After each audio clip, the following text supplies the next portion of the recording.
Hey, thanks, Tudor and Koya. Thanks for the introduction. Hey, guys, good to say hello to everyone. Live from Atlanta, Georgia, from our lower level. We have a area set up with granite wall and everything. There's a globe picture on the top. You can see the bottom of the picture kind of reminds us of what our mission and the vision is.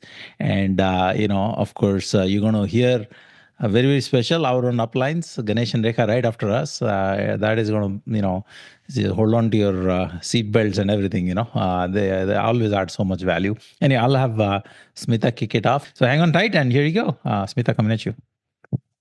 All right. Hey, everyone. Lots of love to all of you who are attending the conference for the first time, anytime, doesn't matter. We are all here to have a great time, learn from each other, and grow from here. Leadership is all about leading yourself first. We all want to lead others and we want to have great teams. And that is something that we strive to do every single day, even till today. Okay, and believe me, we have been in business for decades now. It's been a minute. Okay, and in spite of that, I'll tell you that is probably the hardest thing that you have to face every single day is when you expect something out of somebody else. Are you doing the same? Okay, because your team is a reflection of who you are, not what you want. Not what you train, not what you teach. It's who you are. What is it that you do? If you see something that's happening as a pattern in your team and you don't like that, do a self check. See what you are doing at home. See what are the practices you have at home and see if you like it. Okay. So, chances are you will find the answer somewhere there. Okay, so I read this in a book. It said leadership is not about how people feel because they follow you. It is how other people feel because the life that they create because they are impacted by you, the life that they create, the experience that they create because they are impacted by you. And I thought that is so true. It's not just a self glorification thing that, okay, you know what, people are following now. I have a 10 people team. Everybody, I get to do the training. It's such a ego boost. All of that is great, but understand that you are not just teaching and training. You are actually creating a model of a life that somebody could follow if they choose to. And what is that example? What does that look like? Do you like what you are teaching? And so there are certain things, certain habits that we very intentionally worked on and we still work on till today. First thing, one of the things is knowing the difference between being self-assured and being arrogant, understanding that you have to have certain level of confidence, and that is rooted in your education in the business, your habits that you have in the business, and that is where you have your confidence coming from. But that does not mean that we are cocky about it, arrogant about it, or having a moral superiority because you think that, oh, I know all of this. So know the difference between that is I look at this business as a blessing in our life. I have an ability, I have a platform through which we are able to create an impact and impact people's lives, and that is a blessing. Okay, it is not something so understand that difference. Okay, another thing is being humble. Okay, I grew up where we are taught by our parents to be humble. Okay, don't show off you're so this, don't be flexing all the time. They'll be telling all of this. And at the same time, humility does not mean that you let other people walk all over you. Know the difference. Do not allow other people to just say whatever and just think that not responding, I'm not saying reacting, not responding is a way of being humble. So knowing these fine things, and a lot of this can be learned by observation. You see your leaders, how they talk, how they deal with negative comments, how is their body language, how is their tonality, how is their expression. Watch all of these. There's a lot to learn, and these are things that could make or break a lot of relationships that happen, that we form in the process of building teams. Okay. And no matter what, this is something I have learned. Rashmi was in the business when I got into the business. He was already building the business. And I saw it day one that I don't care who Rashmi bottom line felt was right. He always gave grace to people. What that meant was he always served more. If there was a difference of opinion as to who owed money, he would be like, you know what, don't worry, I think what you're saying is right. So overall, he would not be dwelling on those little details. He just was willing to serve, willing to do more, willing to, especially people who have been in the business longer in the business. It's a lot easy for us to be nice and kind and serving and all of that to our newer partners. How are we with partners who've been with us through all these years? How are we treating them? You probably know what they lack. You probably know what they could change to fix their business. They probably know the same. Okay, but they're not doing it. Everybody goes through seasons of life, and I was talking about this yesterday. Everybody goes through seasons of life and seasons in business. Let their season come. Don't wait for them, but don't spit on them. Be nice to them. Be kind. Our world needs a lot more kindness and grace today. So being that person, it's okay. It's not my job to judge somebody. I'm here to help whenever they're ready for help. Okay, so have that culture of giving more. And I always think that a lot of people say, what if I do all of this and they leave the business? And see, there is nothing called guarantee. There is only guarantee of effort. And I think of it, when I'm serving, I am doing it because it's the right thing that I need to do. It's not something I'm doing it for them, because it's not, I would have done it to somebody else who was sitting on the same chair. Because when I am done with this world and I go up, it's just my faith that, when I'm done and I go up, it is my balance sheet with my God up there. I am not here they have to deal with their balance sheet when they go up. And if they did right, they'll be fine. Did I do the right thing? Okay, did I create an environment where they could see hope, possibility, and they could see that there is a solution in their future that this business could provide? So having that mindset, having that culture is very important. Okay, another thing is having patience. Having patience. We know we have to be patient, especially in the moment of anger. That is probably the hardest thing to reach out to, is your patience. Okay, but that a moment of silence in a moment of anger can save 1,000 moments of regret. I say that from experience. Okay, because I feel like we can, if you've been in the business for a little bit, how the demo should be done right, how the presentation should be done right, and you just know it. So it is so easy to just jump in and say certain things, or lose your patience and say, oh, you know what, this could have been didn't I tell you, or things like that. Okay, but at the same time, how do we communicate? Okay, with patience. I'm not saying that you overlook errors, but how do you do it with grace? And patience is something that we work on all the time. Okay, and the last thing, and I'm done. Okay, being understand that I cannot control the world. I can control my effort and my attitude. Okay, and that is fixed by having a good work habit. We are personally launching people. Just this week we had I'm telling you, like, just this week we had Access, we had some Twist Tube. I have a eSpring demo tomorrow. We are doing stuff. It's not that I need that PV to pay my bills. It's not that. But if you are not a IBO who is personally working, I don't care how much of bookish knowledge you have and theory or things that we did 10 years ago, none of that is relevant. Nobody wants to hear that. So have information and knowledge and have habits that people want to follow, because you have done that now. You're doing that now. Okay, be that example. And here is over to my husband, Rashmi. Awesome. Good pointers, guys. And we're talking about building yourself first, and which is such a core foundation. And I try to kind of use the engineering brain and break it down. I'm going to look at my phone. I'm not trying to check text messages. My notes are in here, unfortunately. Right. So let's go through with it. Building yourself first. And number one is self-awareness is the starting point. Right? Know who you are, your strengths, weakness, values, and triggers. Without self-awareness, it is hard to grow or lead authenticity. What do I mean by that? Means we have a lot of professionals who get in, they're already working, you might be already engineer or accountant or whatever. Listen, when you walk in there, you don't want to be arrogant about who you are, but you got to be confident about who you are. You spent 4 years in college, you didn't drop out of high school or whatever. I mean, you've done things in your life, and you got to, when you build your story, you got to know your strengths also, right? Again, don't be arrogant about where you are. We all have things to do and grow ourselves, but you got to start. You got to know where you're confident. A lot of people say, well, people knew I was getting, I can't talk to people. I know what you can do. You just told me that upfront. Tell me what you can do. Start with what your strengths are.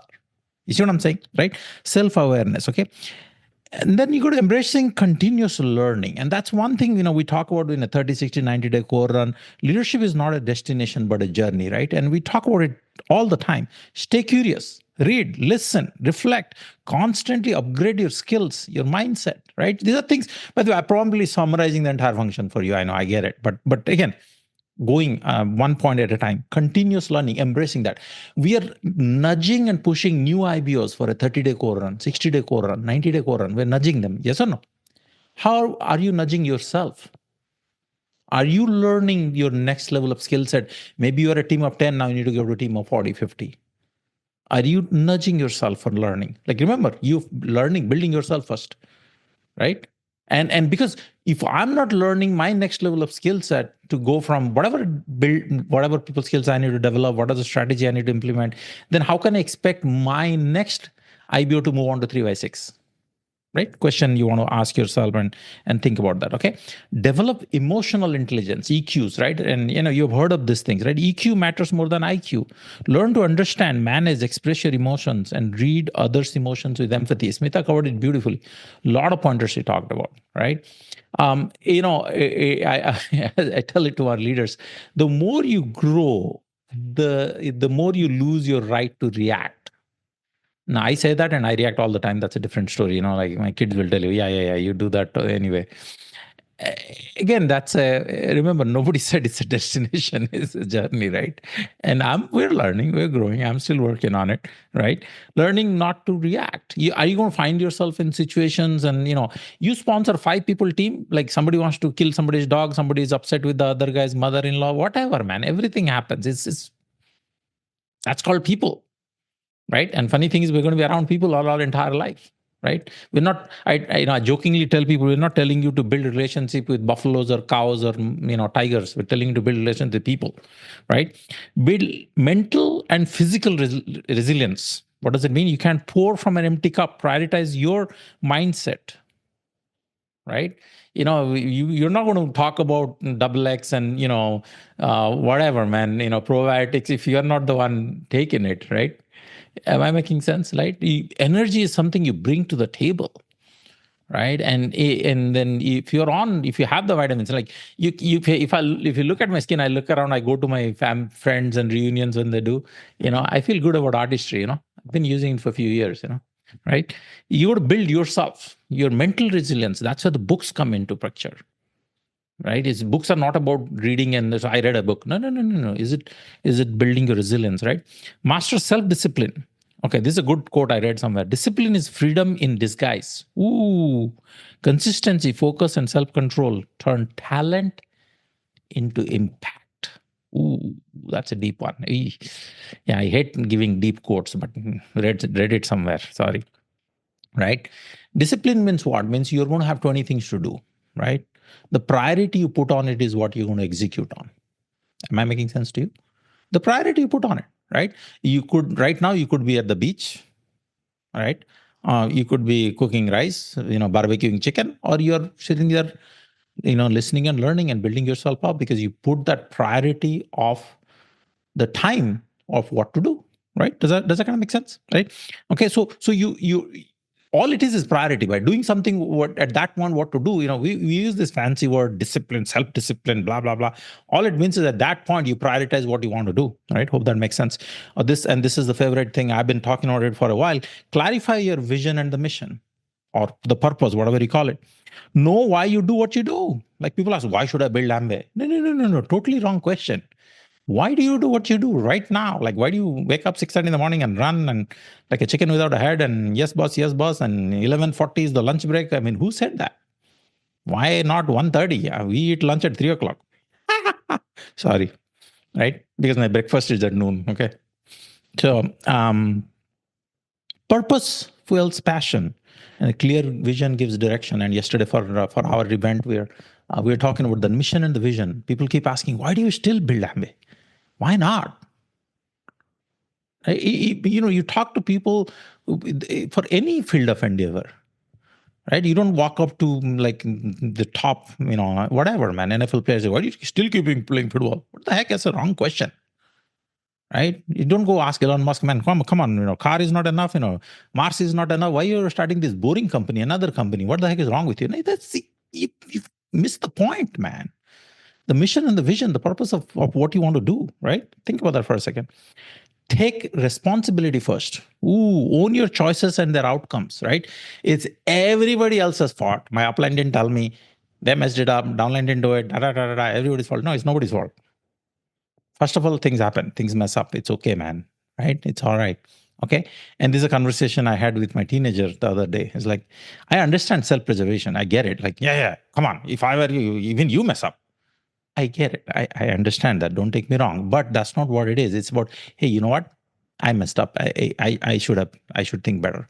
Yeah, I know it was an accident, but still, because what I did, that accident happened. Right? Just taking ownership, and it's okay. And in beauty of Amway business, you're not going to mess up enough to, nobody's rocket is going to blast or somebody's car is going to blow up. You're going to mess up with what? Mess up in a MG1, MG2. I mean, come on. How bad can you mess up? Right? Come on. Seriously, how bad can you mess up? Right? Again, don't mess with anybody's money or ego. That's, those are the things we talk about not to do, right? But take ownership, right? Going 6:15 is my ownership. Going 9:35 is my ownership, right?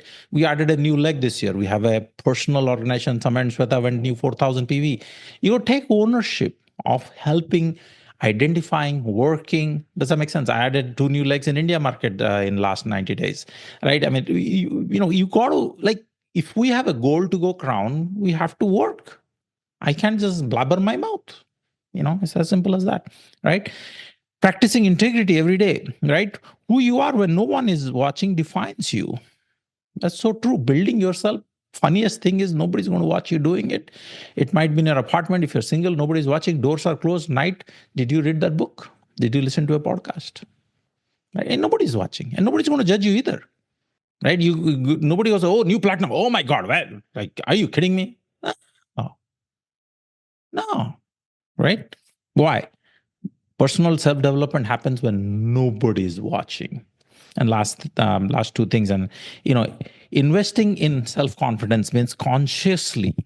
And Smita covered it. I'm trying to repeat what she said, but I'm going to say it anyway. Confidence isn't arrogance; it's belief deep-rooted in preparation of self-respect. Right? I'm not any better than you, but you're not any better than me either. God created you special. God created me special. I respect you for who you are, and I respect for who I am. Does that make sense to you guys? And I respect your decision. Right? But you got to, when you went through process and you decided to build a business, you got to understand that this is what I'm going to work on. This is what I'm consciously making a decision to go in the journey of becoming an entrepreneur. Remember, it's a journey. We never said it's a destination, right? We're still in the journey. And last thing is leading by example. And I think it has been talked enough, right? Leadership is not leading other people. Leadership is leading you first. That's why building yourself first is important. If I did not listen to you in a team meeting or in a board plan last 6 months, and I listen to you today versus I heard 6 months ago, will I see a difference in the way you communicate, the way you build yourself up? Am I seeing that? Can I say, man, oh my God, these guys, I can see the way they're making decisions is matured. The way they're communicating is unbelievable. Right, I sent a message to IBO of mine, personally. I won't mention the name. I know he knows who he is, and he made a decision. He's working with the couple, and he sent me a message. I'm like, oh my God! And I told him, I said, man, I'm so proud of you. I can see the decision you made.